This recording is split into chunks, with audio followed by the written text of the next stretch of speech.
ক ভৰিছিলে ক ক মোৰ ভুল হ'ল ছাৰ ভুল হ'ল বাচন বৰ্তন ভাঙাই এতিয়া হেৰি কৰ মাৰপিট নহয় এতিয়া পুলিচ আহিব পুলিচে বিচাৰ কৰিব কোনো হাত নদিলি দেই তই ফোন কৰিছিলি তই বোলে মাল দিয়াৰ পৰা লৈ গৈ ৰাবিছ লৈ গৈ তই নমতা ঘৰত পেলাইছ ই কৈছে ইনফৰমেশ্যন কেলে মোৰ ঘৰৰ আগফালে পেলাইছ সেই ই কৈছে কথা দেই কি কথা চব কোৱা তই ইমান আৰু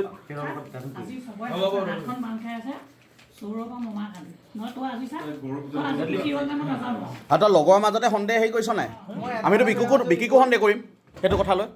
আমি বিক্ৰী হ'লে লগৰ মাজত সন্দেহ ভিডিঅ' কৰ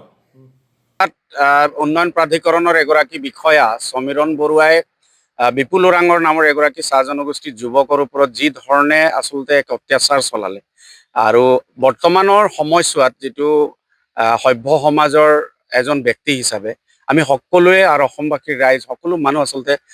লজ্জিত কাৰণ যি ধৰণে তেখেতক মাৰপিট কৰাৰ উপৰিও তেখেতক ভৰি চেলেকাই দিয়াৰ যিটো পৰিৱেশ এটা ৰচনা কৰা হ'ল এইটো একেবাৰে ধিক্কাৰজনক আৰু কথাখিনি কথা বতৰাবিলাক আৰু বৰ্তমান সময়ছোৱাত মানুহবিলাকৰ আচলতে তেখেতক আমি লক্ষ্য কৰিছোঁ যে তেওঁক এছাম ৰাজনীতিক নেতাৰ হোমে বামে থকা আৰু হয়তো তাৰ কাৰণে তেখেতৰ বাহুবল ধন বল এইবিলাকক লৈ আচলতে তেওঁৰ মানসিক বিকৃত ঘটিছে বুলি আমি ভাবিছোঁ আৰু এগৰাকী সৰ্বসাধাৰণ মানুহক এনেকুৱা ধৰণে যিটো অত্যাচাৰ চলাইছে ইয়াৰ ক্ষেত্ৰত অসম চাহ জনজাতি ছাত্ৰ সন্থাৰ প্ৰতিক্ৰিয়া এটাই আৰক্ষীকো আমি সন্দেহ কৰিবলৈ বাধ্য হৈছে হয়তো তেওঁৰ ধনবলৰ কাৰণে নাইবা আৰক্ষীৰ এটা বুজাবুজিৰ কাৰণে হয়তো তেখেতক যেতিয়া বিপুল ওৰাঙে তেওঁৰ ওপৰত হোৱা ঘটনাৰ পাছতে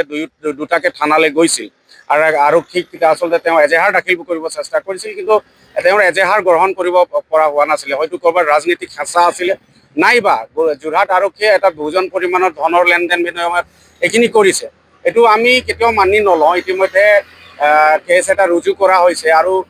এতিয়ালৈকে কিন্তু তেখেতক কৰায়ত্ব কৰি দৃষ্টান্তমূলক শাস্তি দিয়াৰ ব্যৱস্থা এতিয়ালৈকে কৰা নাই অসম চাহ জনজাতি ছাত্ৰ সন্থাৰ মজিয়াৰ পৰা আমি স্পষ্ট কথা এটা কওঁ যে আমি চাহ জনগোষ্ঠী বুলিয়ে নহয় যিকোনো সৰ্বসাধাৰণ মানুহ এজনৰ লগত যদি এনেকুৱা ধৰণে অত্যাচাৰ বা অন্যায় হয় বা অমানৱীয়তাৰ লগতে মানৱ অধিকাৰ খৰ্ব কৰা যদি আমি দেখা পাইছোঁ এনেধৰণে কেতিয়াও সহ্য কৰা নহ'ব কৰায়ত্ব কৰিব লাগিব দৃষ্টান্তমূলক শাস্তি বিহিব লাগিব তেখেতক চাকৰিৰ পৰা বৰ্খাস্তও কৰিব লাগিব এইটো আমাৰ এটা দাবী আছে আৰু সদূৰ ভৱিষ্যতে সমাজ ব্যৱস্থাত এনেকুৱা ধৰণৰ যাতে ব্যক্তিৰ মনোবৃত্তি যাতে নেগেটিভিটি নাথাকে তাৰ প্ৰতি আমাৰ সকলো মানুহৰ প্ৰতি আহ্বান আছে চাহ জনগোষ্ঠীৰ এজন ৰাইজক এনেকুৱা বা চাহ জনগোষ্ঠীৰ এটা লোকক এনেকৈ ধৰণে অত্যাচাৰ কেতিয়াও সহ্য কৰা নহ'ব প্ৰয়োজন হ'লে যদি দৃষ্টান্তমূলকভাৱে সময় বিষয়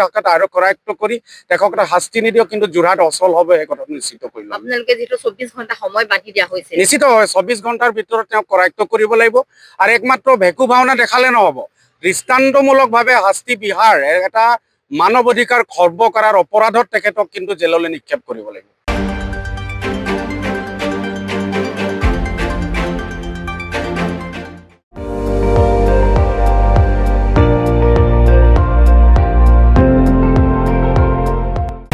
আপুনি চাই আছে ND24 সৰ্বশ্ৰেষ্ঠ নহয় সৰ্বোত্তমৰ দৌৰত